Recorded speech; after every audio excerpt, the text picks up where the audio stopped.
But in the words of Bobby Knight, my favorite coach, Bobby was asked what his best team was. And he says the first one.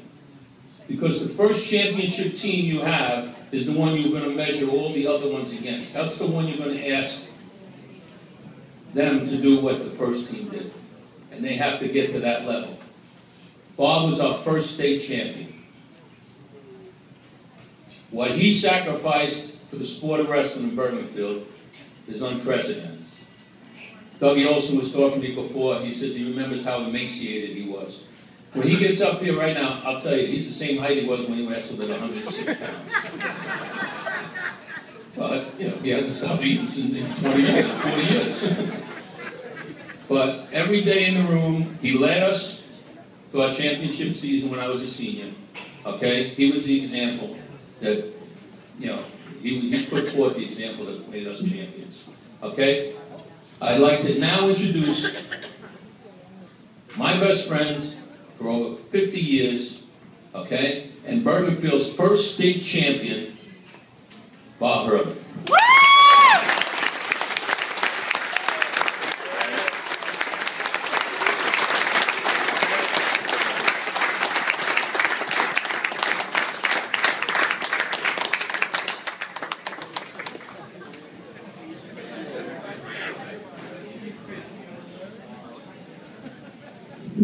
You know, it takes him a little while. He's kind of old now, you know. He's not moving as fast as he wants to. Hey, and don't forget to tell him I was the best man at your wedding, you know. And it wasn't really hard if you saw some of the guys at that wedding.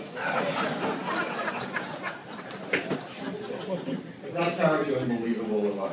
I mean, that's why you got to bring him up in Florida. You can't just leave him down there, open up and start telling stories about you down there. You got to bring him up here. And I certainly thank him for it, although I have to admit at some points in that little speech, I wasn't sure if he was trying to get me into the Hall of Fame or get me thrown out of the Hall of Fame. It's hard to tell, I think. But I know Alex Tandy is sitting there. He's smiling because he's got stuff for you too. You're lucky you missed that part. But I have to tell you, I got to thank a couple of people. Back there on table 5, when I first started wrestling at the high school, actually, Roy Brown had a middle school program. It was a club back in those days.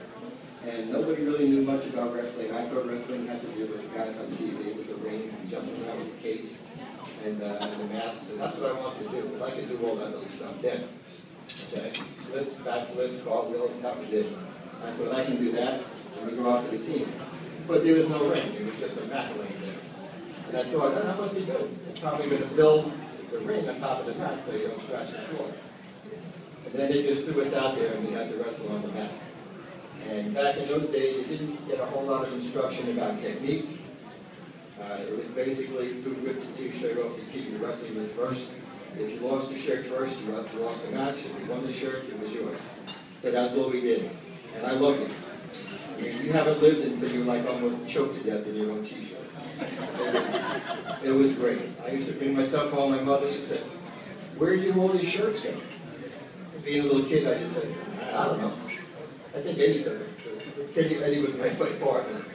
We used to rip each other's t-shirts off every day. When I went to the high school, George DeSalvo was back there in table 5, 2-time district champion. A good friend of mine. We used to hang out together every day. And George took the time to come over and meet me up every day when I was a sophomore to show me what I was supposed to do on the varsity and what I wasn't supposed to do on the varsity. Every time I made a mistake, I got a lump on the side of my head and I remembered it. But George did a great job. His technique was a little bit unorthodox, but you can't argue with his success. Because when I finally got the chance, it was the same for the next couple of years. And certainly there was another fellow back there on table 5, Greg Jamaican, who was my wrestling partner all the time. He was actually co-captain with me in '66. People don't know that because Greg couldn't make the 98-pound weight class. He was actually too big for it. He was a tremendous wrestler. We all had hopes for him being a state champ as well. The problem was, when he moved up to the next weight class, he was stuck behind me. When he went to the next weight class, he was stuck behind Kojak. So he was the only kid in the history of Bergenfield wrestling that was stuck behind the 2 state champions that we actually had. But he did get his laugh later on when his son David, wrestling capacity at Hurley, he ended up winning, I think, third the state's back in those days too. So you can tell how good Greg was. And I have to thank him for doing all the extra work. After the practice was over, he actually stayed there. After the season was over, he was there to help his job. So I have to thank those guys. And finally, one other guy, Mr. Savsge, I think you guys heard about him. Savsge was our coach, and many times he put his arm around me and said, "Don't eat or drink anything until I tell you." So what does that mean? Well, that's the Savsge weight loss program. Very simple. No calorie counting, no food groups, just don't eat or drink anything until you get finished. That's pretty simple. That's why I laugh at those guys on TV when I see the Survivor guys complaining, "Oh, all I had was a sip of water in 4 leagues for the last couple of days." But man, what a bunch of babies. People can't eat that for months at a time. I never got a sip of water with my 4 leagues. But Sal, again, I have to thank him for all the stuff that he did. He was a big part of my success, and even a bigger part of my eating disorder that I have now. As you can probably tell, making that the account was not an easy thing for me to do. It seemed to be the way to go.